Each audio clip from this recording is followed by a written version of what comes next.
এই কথাগুলো বলার সময় আমি হাতের লাঠিটা দিয়ে স্ত্রীর কবরের দেওয়ালটায় ঠুকছিলাম আর বলছিলাম কি মজবুত এই বাড়ি এবং এই দেওয়াল। হ্যাঁ, কিন্তু লাঠির আঘাতের সঙ্গে দেওয়ালের ভেতর থেকে ব্ল্যাক ক্যাটের কণ্ঠস্বর বেরিয়ে এলো।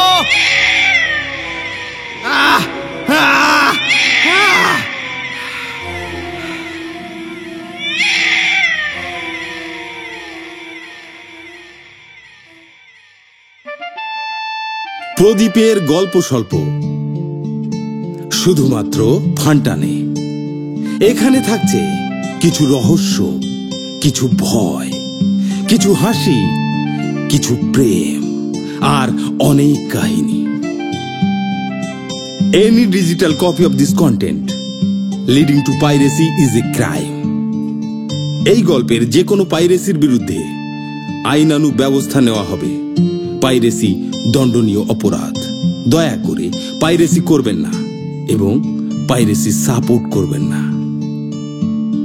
প্রদীপের গল্প স্বল্পে আজকের গল্প এডগার অ্যালান পোর, ব্ল্যাক ক্যাট।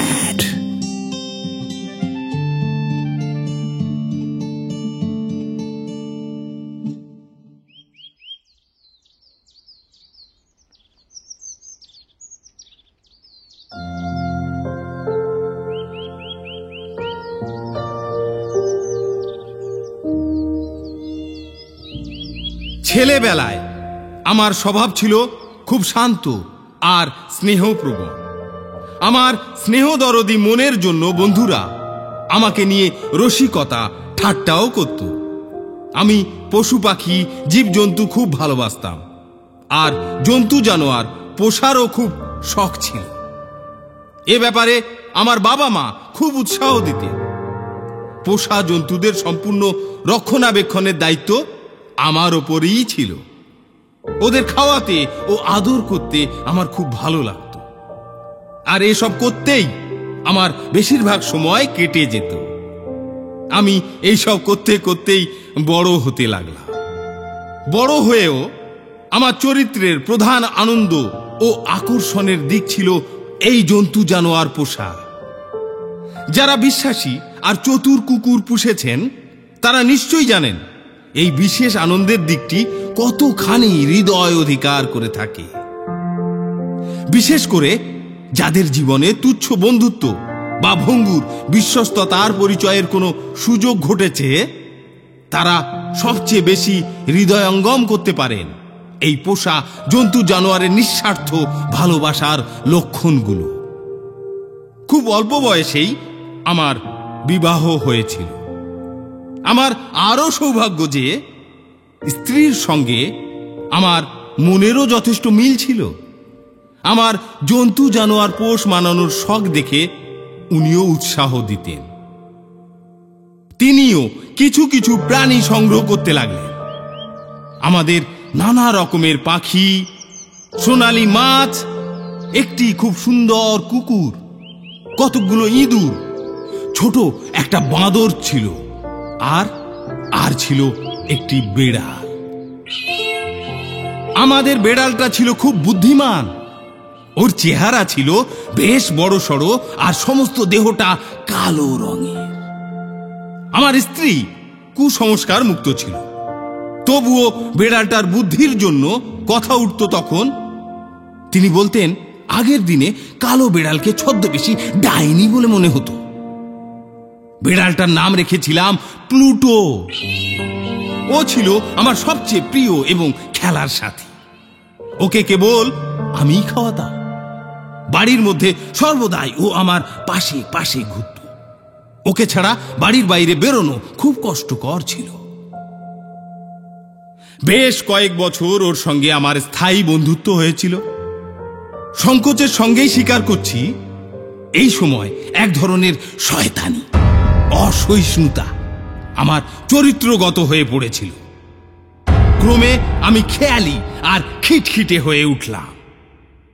অপরের অনুভূতির প্রতি অমনোযোগী হয়ে উঠলাম। আমি ক্রমশ স্ত্রীকে অকথ্য ভাষায় কথা বলতে অভ্যস্ত হয়ে উঠলাম।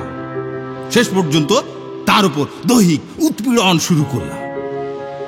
আমার পোষা জন্তুগুলোও বোধ হয় আমার এই ব্যবহার লক্ষ্য করে থাকবে। আমি ওদেরও অবহেলা করতে শুরু করলাম। শেষে ওদের কষ্ট দিচ্ছিলাম, কিন্তু প্লুটোর সঙ্গে ভালো ব্যবহার করতাম। এছাড়া আর যে সামনে আদর কাটতে আসতো, সে কুকুর কিংবা বাঁদর যেই হোক, আমি তাদের ওপর অকথ্য অত্যাচার করতাম।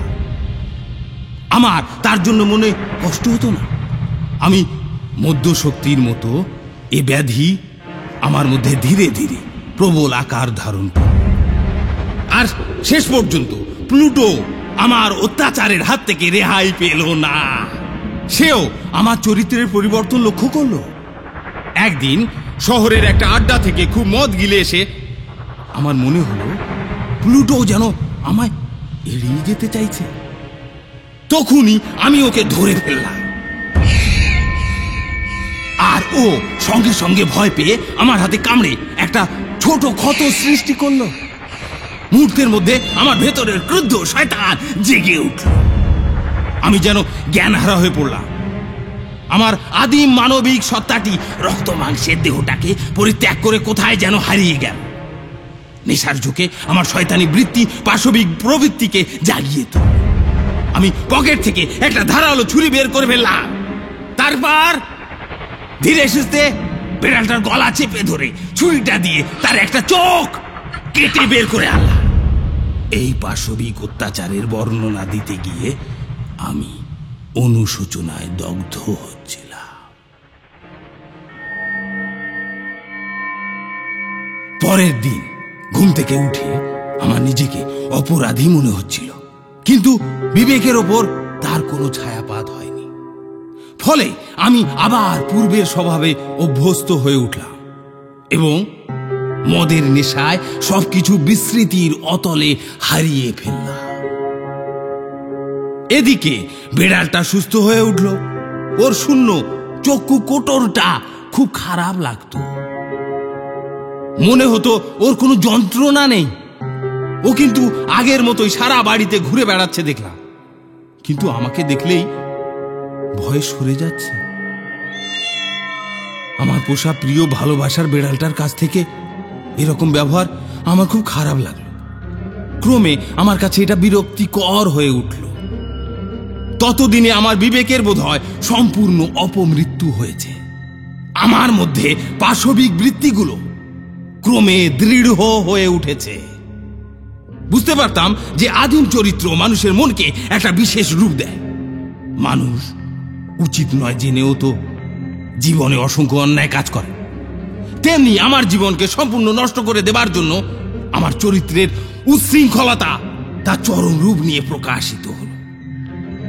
ফলে আমি একটার পর একটা অন্যায় কাজ করেই চললাম।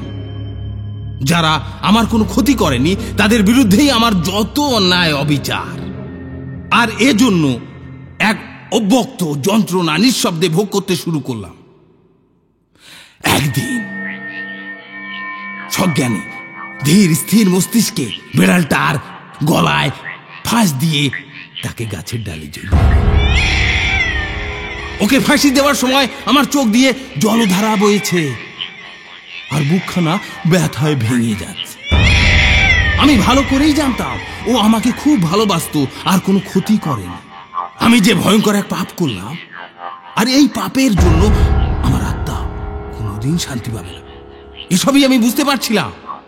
এও জানতাম পরম করুণাময় ঈশ্বর আমাকে ক্ষমা করবেন না, চরম শাস্তি আমার জন্য অপেক্ষা করছে। তবু কাজটা করে ফেললাম। বেড়ালটাকে ফাঁসি দিলাম যে রাতে, সেদিন রাতেই আগুনের উত্তাপে আমার ঘুম ভেঙে গেল। উঠে দেখি এক ভয়াবহ অবস্থা। আমার মশারিটা দাউ দাউ করে আগুনে জ্বলছে, সমস্ত বাড়িটাই জ্বলছে। আমি, আমার স্ত্রী আর বাড়ির চাকরটা খুব কষ্ট করে কোনো রকমে জ্বলন্ত বাড়ি থেকে বেরিয়ে এলাম। পুরো বাড়িটাই চোখের সামনে ধ্বংস হয়ে গেল। আমার ইহকালের সমস্ত পদার্থ অস্বস্তি পুড়ে ছাই হয়ে গেল। কষ্টে হতাশায় আমি ভেঙে পড়লাম। আমি কোনোদিন কষ্টের কারণ খোঁজার সম্পর্কে উৎসাহী ছিলাম না, কিংবা আমার কোনো অন্যায় ব্যবহারের জন্য আমার এত বড় ক্ষতি হলো সেসব ভাববার মতো দুর্বলতাও আমার ছিল না। পরের দিন আমি বাড়িটার কাছে গিয়ে দেখলাম কেবল একটি মাত্র দেওয়াল অবশিষ্ট আছে। ওটা আমার বিছানার মাথার দিককার দেওয়াল। কদিন আগে ওটাকে নতুন প্লাস্টার করিয়েছিলাম, ওই জন্য বোধহয় ওটা ভাঙেনি। ওখানে অনেক লোক দাঁড়িয়ে কি যেন তন্ন তন্ন করে দেখছিল আর অদ্ভুত অস্বাভাবিক এসব শব্দ বলছিল। কৌতূহলবশত গিয়ে দেখি সাদা দেওয়ালের গায়ে একটি বড় বিড়ালের নিখুঁত মুখ অপূর্ব সুন্দর করে ভাস্কর্য করা। বিড়ালটার গায়ে একটি দড়ি জড়ানো ছিল। এটা ভৌতিক মূর্তি ছাড়া আর কিছু ভাবতে পারলাম না। এটা দেখার পর থেকে আমি খুব ভীত আর অবাক হয়ে পড়লাম। আমার চিন্তাধারা পরিবর্তিত হলো। আমার মনে হলো আমার ঘরে আগুন লাগাতে দেখে কেউ আমার ঘুম ভাঙাবার জন্য বাগান থেকে আমারই ফাঁসি দেওয়া ঝুলন্ত বেড়ালটাকে ছুঁড়ে আমার ঘরে ফেলেছে। আর সেই সময় অপর একটি ভেঙে পড়া দেওয়ালের চাপে চেপটে গিয়ে দেওয়ালের গায়ে বেড়ালটার ওই রকম মূর্তি নিখুঁত হয়ে ফুটে উঠেছে। যাই হোক, বেশ কয়েক মাস ধরে বেড়ালের মূর্তিটাকে আমি মন থেকে দূর করতে পারলাম না। অবশ্য এই সময় আমার মনে কোনো রকম বিষাদ সৃষ্টি হয়নি, তবে মনটা একটু খারাপ হয়ে গেছিল বলে আমি আমার নোংরা আড্ডাখানায় ওই ধরনের একটা পোষা বেড়ালের খোঁজ করছিলাম। একদিন একটা ঘটনা ঘটল। আমি কুখ্যাত পানশালার ঘরে বসে একটা বড় কালো বস্তু দেখলাম। ঘরের মধ্যে একটি মদের পিপে ছাড়া আর কিছু ছিল না। অনেকক্ষণ ধরে লক্ষ্য করবার পর উঠে গিয়ে হাত দিয়ে দেখি ওটা আমার প্লুটোর মতোই একটা বড় কালো বিড়াল। ব্যতিক্রম হলো এই, বিড়ালটার সারা বুকটাই সাদা লোমে ভর্তি। একটু ছুতেই ও উঠে গড়গড় করে আমার গায়ে হাতে গা ঘষতে লাগলো। আমার স্পর্শ পেয়ে ও যেন খুব খুশি। পানশালার মালিকের সঙ্গে বিড়ালটা কিনে নেবার জন্য আমি কথা বলতেই তিনি বললেন ওটা ওনার নয় এবং ওই বিড়াল তিনি কোনো দিন দেখেননি। আমি একে আদর করে বাড়ি ফেরার জন্য উঠে দাঁড়াতেই দেখি ওটা আমার সঙ্গে চলতে শুরু করেছে। আমি আপত্তি না করে ওকে আদর করে বাড়িতে আনলাম। বাড়িতে এসে ও আমাদের একজন হয়ে দাঁড়ালো আর আমার স্ত্রীরও ওর খুব আদর যত্ন শুরু করলেন। ক্রমে আমার মধ্যে বিপরীত প্রতিক্রিয়া শুরু হলো। বিড়ালটা যত বেশি আমাকে চায় আমিও তার প্রতি বিরক্ত হয়ে উঠি। এই বিরক্তির পর আমার মধ্যে ঘৃণা সৃষ্টি করলো। কিন্তু আগের ঘটনার জন্য আমি একটু লজ্জা পাচ্ছিলাম, তাই এর ওপর কোনো পাশবিক অত্যাচার না করে ওকে এড়িয়ে চলতে লাগলাম। কিন্তু এতেও আমার মনের শান্তি হলো না। ক্রমশ আমার ঘৃণা চরমে উঠল। তবু আমি বিড়ালটাকে সবসময় এড়িয়ে চলতে লাগলাম। বিড়ালটাকে ঘৃণা করার একটা কারণ ছিল।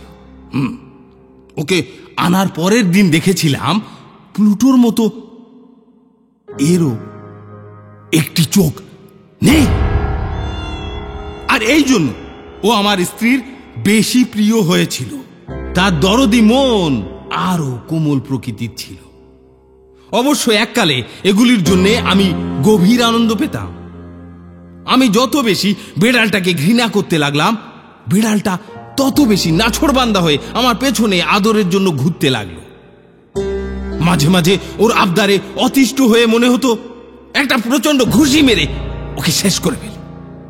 কিন্তু স্বীকার করতে বাধা নেই, একটা ভীতি যেন আমায় পেয়ে বসেছিল, যার জন্য আমি সবসময় নিজেকে সংযত করে রেখেছি। একটা কাল্পনিক ভীতি আমাকে ক্রমশ দুর্বল করে তুলেছিল। বিড়ালটার সারা শরীরের সাদা অংশটুকুই আমার মনে ভীষণ এক প্রতিক্রিয়া শুরু করল। আমি ক্রমশ আতঙ্কগ্রস্ত হয়ে পড়লাম। ওই চিহ্নটা যেন ফাঁসির দড়ির ইঙ্গিত বহন করছিল। অপরাধ আর ভীতির ওপর তার প্রভাব যে কি ভয়ঙ্কর, তাই আমি চরম মানসিক দ্বন্দ্বের লড়াই করতে লাগলাম।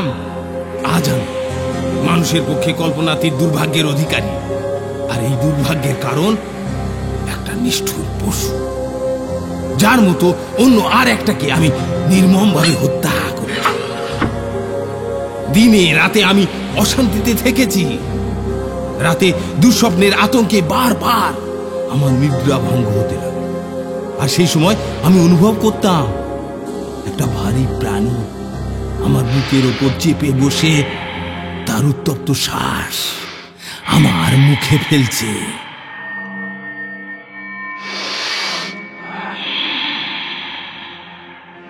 ক্রমশ এই মানসিক দ্বন্দ্বের মধ্যে থাকার ফলে আমার সর্বক্ষণের সঙ্গী হয়ে উঠল ঘৃণা আর নিষ্ঠুরতা। ক্রমশ আমার খামখেয়ালি চূড়ান্ত রূপ ধারণ করল, আর পৃথিবীর সমস্ত মানুষের প্রতি ঘৃণা বোধ করলাম। আর এই ঘৃণা মানসিক পরিবর্তনের বলি হলো আমার সংযতবাদ সহনশীল পত্নী। আমাদের পুরনো বাড়ির মাটির তলায় একটা ঘর ছিল। দারিদ্র্যের জন্য ইদানিং সে ঘরটা ব্যবহার করছিলাম। একদিন ওই ঘরে যাবার জন্য খাড়া সিঁড়ি দিয়ে নামছি, এমন সময় ওই বেড়ালটা আমার পায়ে পায়ে জড়াতে লাগলো। এতে আমি হঠাৎ ভীষণ ক্ষেপে উঠলাম। নিমেষের মধ্যে ভয়টা সব ভুলে কুড়ুল তুলে বেড়ালটাকে আঘাত করতে গেলাম, কিন্তু হঠাৎ আমার স্ত্রী এসে আমাকে বাধা দিল। আমি ক্রোধে অন্ধ হয়ে তাকে আঘাত করলাম। প্রচন্ড ভাবে মাথায় আঘাত পেয়ে তার দেহটা মাটিতে লুটিয়ে পড়ল। কোনো শব্দ হলো না।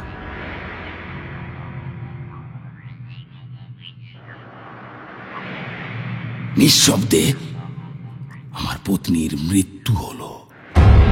স্ত্রীকে হত্যার পর তার দেহটা গোপন করার জন্য উদ্গ্রীব হয়ে উঠলাম। প্রথমে ভাবলাম মৃতদেহটা টুকরো টুকরো করে পুড়িয়ে ফেলি। আবার ভাবলাম মাটির তলাকার কুঠুরি বা ঘরের মেঝে খুঁড়ে মৃতদেহটা মাটি চাপা দেয়। আবার স্থির করলাম ওকে উঠোনের কুয়োয় ফেলে দিই। হ্যাঁ, কেমন? আবার ভাবলাম প্যাকিং বাক্সে বন্ধ করে কুলি দিয়ে বাইরে চালান দিই। কিন্তু শেষ পর্যন্ত আমি ভূগর্ভস্থ কুঠুরির একটা স্যাঁতসেঁতে দেওয়ালের ইট খুলে ওর মধ্যে মৃতদেহটা রেখে নতুন করে আবার ইট গেঁথে দিলাম। দেওয়ালটা এমন ভাবে প্লাস্টার করে দিলাম যে একটুও সন্দেহ করার উপায় রইল না। কাজটা করার পর আমার খুব আনন্দ হতে লাগলো। আমি এবার খুঁজতে লাগলাম এই ঘটনার নায়ক সেই জানোয়ারটাকে, সেই বেড়ালটাকে। ওটাকে মেরে ফেলবো স্থির করেছিলাম, কিন্তু আমার ক্রোধ বুঝতে পেরে ওই ঘৃণ্য বেড়ালটাকে এখন সারা দিন সারা রাত না দেখতে পেয়ে আমি খুন করা সত্ত্বেও বেশ শান্তিতে ঘুমোতে পারলাম। বেশ কয়েকদিন ধরেই বেড়ালটাকে আর দেখা গেল না। হ্যাঁ, কোথায়? 2-4 জনের প্রশ্নের সংক্ষিপ্ত উত্তর দিলাম। আমার ঘর তল্লাশ করে কিছুই পাওয়া গেল না। অন্যায় কাজের স্মৃতি আমাকে সামান্যই পীড়া দিচ্ছিল। 4র্থ দিনে কয়েকজন পুলিশ এসে তল্লাশি করেও কিছু পেল না। পুলিশ অফিসারের নির্দেশ মতো আমি তাদের সঙ্গেই থাকতে লাগলাম। তাদের সঙ্গে 4 বার ওই কুঠুরিতে তল্লাশি করার জন্য গেলাম। এবারও পুলিশ অফিসাররা কোনো নিদর্শন না পেয়ে ঘর থেকে সবে বেরোচ্ছে। তখন আমার খুব আনন্দ হলো। এ আনন্দ ছিল বিজয়, এ আনন্দ ছিল গৌরবের। কিন্তু তখন আনন্দের চোটে আমি বললাম, আপনারা নিঃসন্দেহ হলেন তো? হ্যাঁ, আমার খুব আনন্দ হচ্ছে। এই বাড়ির প্রতিটি দেওয়াল খুব শক্ত করে গড়া। ভগবান শয়তানের চরম দণ্ড থেকে আমাকে রক্ষা করুন। এই কথাগুলো বলার সময় আমি হাতের লাঠিটা দিয়ে স্ত্রীর কবরের দেওয়ালটায় ঠুকছিলাম আর বলছিলাম কি মজবুত এই বাড়ি এবং এই দেওয়াল। হ্যাঁ, কিন্তু লাঠির আঘাতের সঙ্গে দেওয়ালের ভেতর থেকে ব্ল্যাক ক্যাটের কণ্ঠস্বর বেরিয়ে এলো।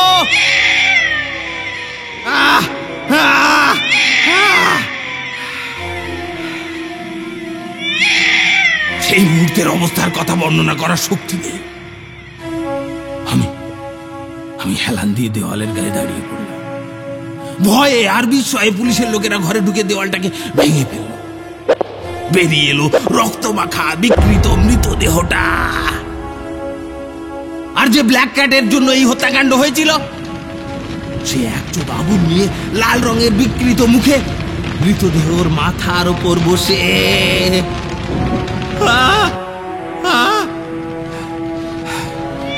ওই ওই ব্ল্যাক ক্যাটের কণ্ঠস্বরই আমাকে ফাঁসির মঞ্চে পৌঁছে দিল।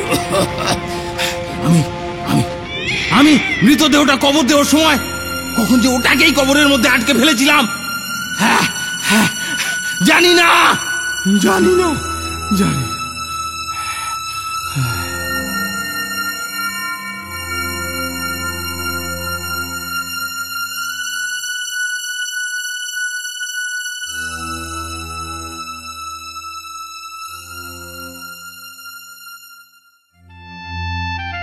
প্রদীপের গল্প স্বল্প আজ এই পর্যন্ত।